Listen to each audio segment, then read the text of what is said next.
औज़ुबिल्लाहिमिनश्शैतानिर्रजीम बिस्मिल्लाहिर्रहमानिर्रहीम। क्या हाल है मेरे बच्चों, मदाहो और मेरे चाहने वालों। बेटा, पिछले दिनों में बहुत ज़्यादा लोगों ने मेरे से असरार की है कि आपने एक दफ़ा बहुत पुराना इंटरव्यू में बताया हुआ था कि टेडी कबूतर बने कैसे थे। और फिर मैंने एक आदमी से, मिस्त्री दीन मरूम साहब का, अल्लाह उनको जन्नत नसीब करे, उनका इंटरव्यू भी अपनी फेसबुक पे छोड़ा है। उसमें मिस्त्री साहब की उम्र अबाउट 92 या 91 हो गई हुई थी। उन्होंने एक लफ्ज़ इस्तेमाल किया है कि हमारे पास कबूतर थे जो वर्टिकल बिल्कुल ऐसे ही सीधे आसमान में चले जाते थे। ये बात वो इंटरव्यू में उन्होंने कही है। लोगों ने मुझको अब कहना शुरू कर दिया है कि ये कबूतर, अगर चौधरी सखी के पास, चौधरी सखी कह रहा है कि मेरे पास भी सारे कबूतर मिस्त्री साहब के हैं और चौधरी के कबूतरों में अब ये चीज़ नहीं है कि सीधे ऐसे आसमान चले जाए, तो वो कबूतर कहाँ गए? बेटा, इसका मैं आप लोगों को जवाब नहीं दे सकता। मैं सिर्फ आप लोगों को ये बता सकता हूँ कि जो टेडी कबूतर थे ये बने कैसे थे, मिस्त्री साहब ने भी कैसे बनाए थे और दिलावर खान साहब ने भी उनको सेकंड किया, क्योंकि मिस्त्री साहब के जो चाचा थे वो दिलावर खान साहब मरूम ने बीको फैक्ट्री में उनको मुलाजम रखा हुआ था, जो पहली तारीख आते होते थे अपनी तनख्वाह लेने, और जब भी आते थे खान साहब मरूम के लिए एक आधा जोड़ा प्रेजेंट लेके कबूतरों का आया करते थे। खान साहब का और मिस्त्री साहब का ये कहना है, ये मैं आपको अभी मिस्त्री साहब की मेरी बात को आप साइड पे कर दें, खान साहब का, कि अगर आपने टेडी बनाने हैं तो उसके लिए आपको 4 नस्लों का आपके पास होना ज़रूरी है। सबसे पहले चूहे, फिर बांके जो रामपुरी हैं, जिनको चंदा खानी मैं कहता हूँ, रामपुरी, फिर कमगर वो मिल जाते हैं, और फिर मिसे सफ़ेद आंख में, जिन्हों को वो कहते होते थे मिस्त्री खानदान बाबे के मिसे। इन चारों जोड़ों को आप आपस में क्रॉस करें, एक जोड़े की मादी लें, दूसरे जोड़े का नर लें, उसकी मादी लें। ये 4 नस्लों के 2 जोड़े आप पहले बनाएं, उन्हों को आपस में क्रॉस करें। उसके बाद जो उन्हों के बच्चे बड़े हों उन्हों को फिर आप क्रॉस करें, और फिर वो जो बच्चे निकलेंगे वो बेटा टेडी निकलेंगे। पर ये प्रोसीजर बेटा बड़ा लॉन्ग है। अब मैंने आपको एक दफ़ा नहीं, मैंने आपको 10,000 दफ़ा कहा है। आजकल महंगाई के ज़माने में दाना इतना महंगा हो गया है कि बहुत अच्छे कबूतरबाज भी कबूतर अपने कम कर रहे हैं, और भाटी दरवाजे में आपको अगर पुछान है तो आप बहुत अच्छा टेडी जोड़ा 10-15 हज़ार का आपको मिल जाता है। तो आप इतने लंबे प्रोसीजर में टेडी, तो आपको, अब मैं आपको एक और बता रहा हूँ, टेडी आपको बाजार में मिल जाएगा पर चूहा आपको नहीं मिलेगा। तो आप पीछे जा रहे हैं कबूतरों को बनाने के लिए। जब बनी बनाई चीज आपको मिल रही है तो पीछे जाने की क्या जरूरत है? ये मेरा भाई है सौलत, ये अमेरिका छोड़ के सिर्फ कबूतरबाजी इधर कर रहा है। इसके पास चूहे कबूतर हैं प्योर। मैंने इससे उधारा कबूतर अभी मंगवाया है, सिर्फ आप लोगों को दिखाने के लिए कि भाई ये चूहे कबूतर हैं, आपने अगर वो करने हैं तो ये करें। अब सौलत से भी आप पूछ लें। जी भैया, सौलत भाई, आप मुझको बताएं कि सबसे पहले मैं आपको कितने साल पहले दिलावर खान साहब के पास लेके गया था? 86-87 की बात। लो जी, 86-87 में मैं इन्हों को लेके गया था। ये सफदर टेंटो वाले के शागिर्द हैं। तब सफदर टेंटो वाला इतनी ज़्यादा कबूतरबाजी करता भी नहीं था। उसका बड़ा भाई भोला, जो दिलावर खान साहब के भाई का शागिर्द था, वो बशीर खान का शागिर्द था। और ये ऐसी ही बात है, ये बात है बेटा। ये चूहा मैंने इन्हों से मंगवाया है आप लोगों को सिर्फ दिखाने के लिए बेटा। और एक और चीज़, आजकल बहुत ज़्यादा लोग मेरे से राब्ते में होते हैं, रात को मुझको कहते हैं आजकल बच्चे खरीद के लेके आ रहे हैं लोगों से। कबूतरबाज जो बेचने वाला उसको ज़्यादा से ज़्यादा बच्चों की ज़रूरत होती है, क्यों उसने बेचने हैं। अब ज़्यादातर बेचने वाले कबूतरबाजों ने एक चीज़ शुरू कर दी है जो ख़तरनाक है मेरे हिसाब से। मुर्गियों का फीड डालना शुरू कर दिया। बताते नहीं है जिसको बेचते हैं कि भाई हमने इन लोगों को फीड पे डाला हुआ, पाला हुआ। अच्छा दाना बाजार में 100 रुपए किलो है या 120 रुपए किलो है। फीड आपको अच्छा 80 रुपए किलो मिल जाएगा और फीड से बच्चे अच्छे तगड़े पल भी जाएंगे। आप जब फीड वाले बच्चे किसी को बेचेंगे या कोई खरीदेगा लेके जाएगा, वो तो दाना आम डालेगा तो उसके बच्चे उधर जाके बीमार हो जाएंगे या मर जाएंगे। तो इसके ऊपर आप बेटा जो भी कबूतरबाज हैं माफ करें ये काम ना करें। अगर आपने किए हुआ है तो खरीदने वालों को बता दें। क्यों? क्योंकि वो उड़ते भी नहीं, फीड वाले उड़ते भी नहीं। और फीड वालों को आपको उड़ाने के लिए पहले और ज्यादा मेहनत करनी पड़ेगी, क्योंकि जब आपने कबूतर उड़ाना है तो तब आपने उसको फीड पे तो नहीं उड़ाना, ये है। और जब आपको आप टेडी अच्छे भले बाजार से मिल रहे हैं तो आपको ये करने की क्या जरूरत है। अब मैं सौरभ भाई से चूहा मंगवाया, मैं आपको वो चूहा, सौरभ का चूहा दिखा दो। मैं आपको चूहा पहले हाथ में पकड़ के भी दिखाता हूँ और फिर मैं आपको दिखाता हूँ कि अगर चूहा मादी लेनी है तो मादी ले लें, अगर नर लेना है तो नर ले लें।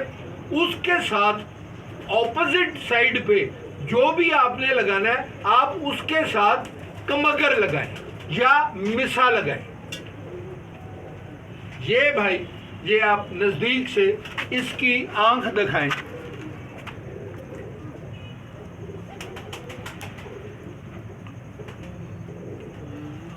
देख ली जी।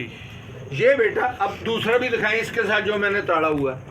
ये भाई मेरा नहीं है, मैं कसम खा के बताता हूँ ये मेरा नहीं है। मेरे खुडे में कोई भी ये नहीं है, ये सौरभ भाई का है। उसने प्योरिटी में भी रखे हुए हैं। इसके साथ आपने चूहे के साथ, या आपको अगर चूही मादी मिल जाए तो ठीक है या नर मिल जाए तो ठीक है, आपने जो ऑपोजिट लगाना है उसके साथ ये आप लगाएं जो मिसी है,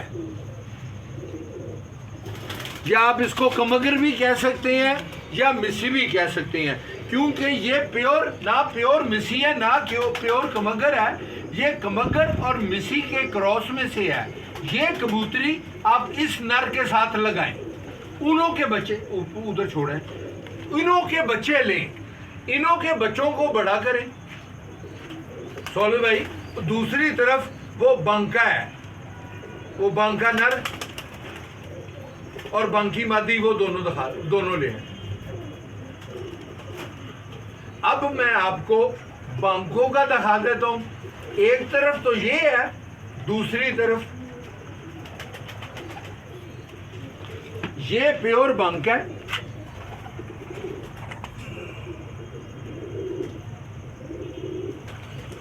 और एक और चीज मैं आपको बता दूं बेटा, अब इसमें इख्तलाफ मैं इस उम्र में डालना नहीं चाहता। बांके बहुत लोग दिखा रहे हैं, बहुत लोग अपने कह रहे हैं। मेरे हिसाब से जो मैंने अपने बुजुर्गों से सुना हुआ है, बांकों की चोंच इधर से, माफ करें, कभी इधर से टिप सफेद नहीं होती। अब लोग जो ये दिखा रहे हैं, जो असल बांका है उसकी ये इधर से टिप सफेद नहीं होती, बल्ले मथे नहीं होते, बल्ला मथा जिसको आप कहते हैं। ये नर है, बांका, ये मादी है, ये भी देख लें बली नहीं है, और ये इसकी आंख है। ये जोड़ा मैंने प्योर लगाया हुआ है इनों का, पर आपने जब लगाना है इसके साथ ये बांकी मादी के साथ जो आपने नर लगाना है, वो थले पे है मिसा नर, वो दिखा दे, एनू उथे ही छड़ दे, एनू उथे ही छड़ दे। ये आपने इसके साथ बांकी मादी के साथ मिसा नर लगाना है नीचे।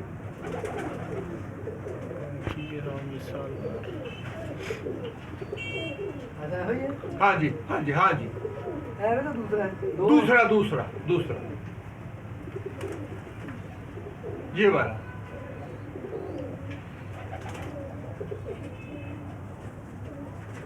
देखिए बेटा, ये अब बांकी मादी है, इसके साथ ये आपने ये मिसा नर लगाना है। इसको दिलावर खान साहब मरहूम कहते होते थे फनीर। ये इस वक्त अगर ये प्योरिटी में है, किसी के पास भी है, तो इसके उस्ताद के पास हैं, उस्ताद सफदर के पास, सफदर टेंटो वाले के पास। उसने अपने भाई के घर के वेरांडे में एक खुडा बनाया हुआ है, जिसमें पुराने ये मिसे अभी भी है, वो खुडा अभी भी वो खुडा है, ये रखे हुए हैं। देखिए बेटा, एक जोड़ा मैंने आपको पहले बता दिया चूहा नर और वो मिसी मादी, और एक ये बना दिया बांकी मादी और मिसा नर। इन दोनों को आपने इसको इधर छोड़ दें, इसको अंदर ही छोड़ दें। इनों को आपने क्रॉस करना है, मादी को उधर ही छोड़ दें। इन दोनों को, ये दो जोड़े हो गए, इनों को आपने क्रॉस करके इनों के बच्चे बड़े करने हैं। जब इनों के बच्चे 1 साल के या 2 साल के हो जाएं, जब ये 10 पर साफ हो जाएं, इनों के जो बच्चे होंगे उन्हों को आपने फिर आपस में क्रॉस कर देना है। तो वो जो बच्चे होंगे बेटा, वो मुरक्कब होगा, अचार होगा 4 चीज़ों का, जिसमें चूहा भी होगा, जिसमें बांका भी होगा, जिसमें कमगर भी होगा, और जिसमें मिसा भी होगा। अब कई आदमी मुझको कहते हैं कि टेडियों में कभी कभी कहीं पे लाल चीज भी आ जाती है। बेटा वो इसलिए आती है क्योंकि उनमें मिसे पड़े हुए हैं। मिसा एक पंजाबी का लफ्ज है। मिसा किसको कहते हैं? मिसा कहते हैं डार्क ब्राउन को। जो मिसी रोटी, हमारी मिसी रोटी है, वो डार्क ब्राउन होती है, उसमें उनके अंदर मिसा भी आ जाता है। जो नीली आंख आती है वो बांकी की वजह से आ जाती है। जो जोंसरापन आता है, जो पुराने में किसी का नाम, वो चूहे की वजह से आ जाता है। जो लाली आती है, अब कई टेडियों में मैंने आपको अपने टेडियों की सारों की पिक्चर दिखा दी है। ये पिक्चर भी मैं आपको दिखाऊंगा। बेटा देखो, मैं कभी भी किसी का नाम नहीं लेना चाहता, पर मैं आपको ये बता रहा हूँ कि चौधरी सखी के जितने भी टेडी कबूतर थे पुराने, अब आजकल का तो मेरा उसके साथ ताल्लुक नहीं है, जितने भी पुराने उसके कबूतर थे, उनों में लाल डोरा जरूर होता था। उनों की चोंच कभी भी सफेद नहीं थी होती, उनों के पंजे कभी भी सफेद नहीं थे होते, उनों की आंख सेठ वाली जैसी नीली आंख नहीं थी होती। ये चीज मैं कह रहा हूं, आप मेरी बात माने या ना माने, ये इसके ऊपर सवालत से भी थोड़ी सी वजाहत ले लें। सवालत भाई आप भी बता दें। हाँ जी, सेठ वाले कबूतर जो है वो तो बनावटी कबूतर है, वो उड़ते उड़ते कोई नहीं है। चोई साहब वाले कबूतर जो है वो जो जैसे खासा ने बताए, उनमें लाल डोरा था, तो लोग जो थी नीलाहट में आती है। ये सेठ वाले कबूतर, इनकी तो आइज नीलाहट में आती है, जब ये अंदर डालते हैं इनकी नोक वाइट हो जाती है। फैंसी कबूतर है, फैंसी खूबसूरत है। कबूतर है। ये बेटा, ये अब बात मैंने भी कह दी, मैं तो अब आउट ऑफ टच हूँ। ये भाई तो मेरा कबूतरबाजी कर रहा है माशाल्लाह, इसके कोई 70-80 के करीब। तेरे कितने शागिर्द हैं? 250 हैं? 250। 200 लो जी, 200 के करीब इसके शागिर्द हैं। तो बेटा ये तो अभी भी एक्टिव कबूतरबाजी कर रहा है, और ये अमेरिका रिटर्न है, ग्रीन कार्ड होल्डर है, और कबूतरबाजी करने इधर आता है। मैं मेरे पास अगर हो तो मैं ये ना करूं, तो ये वो करता है। तो बेटा अब इसने, ये मेरे से बहुत छोटा है, मेरे छोटे भाइयों जितना। मैंने चौधरी सखी के पास जब कबूतरबाजी की हुई है, ये भी मेरे साथ जाता था, और इसने भी उधर ऑब्जर्व किया हुआ कबूतरों को कि कबूतर कौन से थे। अब अगर एक चीज नई इंट्रोड्यूस होती है तो इसमें बेटा जिसने इंट्रोड्यूस की है आप उससे पूछे, मैं कौन होता हूं आपको बताने वाला कि भाई ये किया हुआ है। और मेरा वो यही है, मैंने आपको अपने टैडियों की भी पिक्चर दिखा दी है। जो मैं आपको फिर कहता हूं बेटा, मैं हर साल, मैंने अभी 5 दिन पहले शॉपिंग की है, 3-4 कबूतरी है, पठी है, 8-8 कली की मैंने भाटी दरवाजे से खरीदी है। बड़ी कबूतरी मैं नहीं खरीदता, इसलिए कि पता नहीं होता कि वो अंडा दे या ना दे, इसलिए मैं पठियाँ खरीद लेता हूँ कि इन्हों को ब्लड को ठीक करने के लिए। अभी 15 दिन पहले मैं चैनल एक फॉलो कर रहा था, उसमें लोगों का हम अपने जिक्र कर रहे थे। एक आदमी, एक दुनिया में एक कौम है जिनको हम पारसी कहते हैं, अब दुनिया में वो बहुत कम रह गए हैं। सिर्फ वो पारसी जो हैं वो अब बॉम्बे में रह गए हैं, और कहीं पे भी जो आतिश परस्त होते थे, जो आग को पूजते होते थे, उन्हों के मजहब में भी है। ये मैं आपको बता रहा हूं, उनके मजहब में है कि बहन भाई के साथ शादी कर सकता है, बाप बेटी के साथ शादी कर सकता है। अब जब रिश्ते खत्म हो रहे हैं, वो कम होते जा रहे हैं, अब उन्होंने ये फॉलो करना शुरू कर दिया है अपनी नस्ल को आगे करने के लिए। बेटा जब आप बाप बेटी के साथ बच्चे लेगा तो वो क्या निकलेंगे, यही चीज हमारे कबूतरों में भी है। हम कौन सा कबूतरबाज है जो अपने कबूतर को अपनी बेटी के साथ लगाना चाहता है? हम चाहते हैं कि रिश्तेदारी हो जाए, क्रॉस हो जाए, आउटसाइडर हो जाए, पर सके ना हो। क्यों भाई, इसमें क्या आपका क्या ख्याल है? मेडिकल कहता है ब्लड रिलेशन अच्छी बात है। अमेरिका में कई स्टेट्स ऐसी हैं जहां पे फर्स्ट कजन की भी शादी इजाजत नहीं है। हमारे इस्लाम में है कि आप कजन के साथ शादी कर सकते हैं, इसलिए कि आपको रख बहन का पता होता है, कजन्स आपकी होती हैं, आप इजीली वो कर लेते हैं एडजस्ट, लड़की आके कर लेगी, लड़का कर लेगी। पर अमेरिका में तो कई स्टेट्स में इजाज़त भी नहीं है बेटा।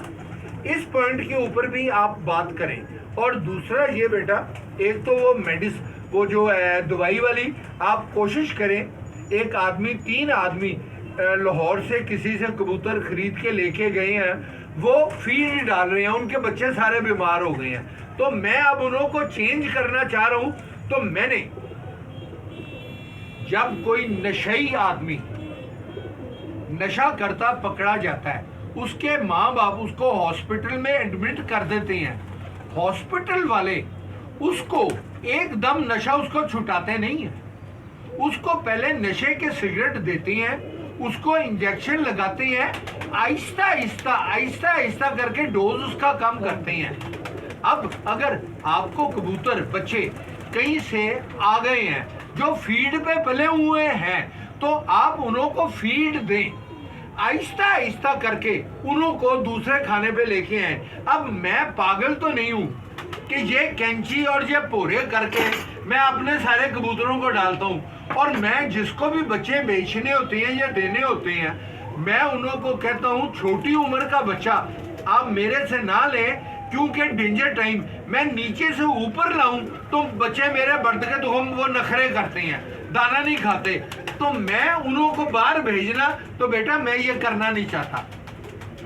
मेरे बच्चे गए हुए अल्लाह के फजल से आप भूरे डालें, बाजरा डालें, काले चने डालें, पर आजकल के मौसम में थोड़ी सी गंदम कम डालें। और अगर आप अफोर्ड कर सकते हैं, मूंगी साबत बड़ी महंगी है, मूंगी साबत और सरसों कबूतरों को डाल दें तो बड़ी मेहरबानी। ये जो आज का मेरा इंटरव्यू है बेटा, एक और चीज़ मैं आपको बता दूं, आजकल कबूतर लोगों के बीमार हो रहे हैं, पोटों में जैम हो रहे हैं। बेटा 3 चीज़ें मैंने आपको पहले भी बताई हुई है, इस इंटरव्यू में आप फिर सुन लें। नोविडेट, फ्लैजेल और जेटीपार। मैंने अपने कबूतरों का हॉस्पिटल में पोस्टमार्टम करवाया था। उन्होंने की सारी इंटेस्टाइन्स और फेफड़े और कलेजी और पोटा सबको देखा था कि कौन सी चीज़ इन्हों को ज़्यादा सूट करेगी। उसमें उन्होंने प्रिस्क्राइब मुझको किया हुआ है, मेरे पास रिटर्न है, सर्टिफिकेट दिया हुआ। नोविडेट, फ्लैजेल और जेटीपार, ये तीनों सिरप लेके आप 4-4 सीसी, 5-5 सीसी 2 लीटर पानी में डाल के अपने कबूतरों को पिलाएं। इंशाल्लाह आपके कबूतर ठीक हो जाएंगे। और बेटा खुदा हाफिज।